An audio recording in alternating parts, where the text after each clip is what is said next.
Recovering deleted messages on Square can be challenging, but there are steps you can take to attempt to retrieve them. Follow this guide to explore your options. Step 1. Check the Square dashboard. Log into your Square account and navigate to the dashboard. Look for any message history or archive messages that may still be accessible. Step 2. Review email notifications. Check your email for any notifications or messages from Square. Sometimes, important communications are sent via email, which may include the deleted messages.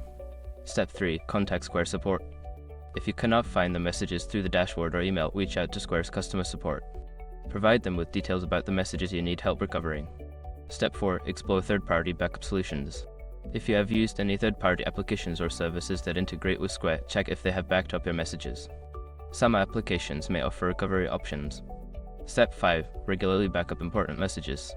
To prevent future loss, consider implementing a regular backup routine for your important messages. This could involve exporting data or using a dedicated backup service. By following these steps, you may be able to recover your deleted messages or prevent future losses. Always remember to keep backups of important information.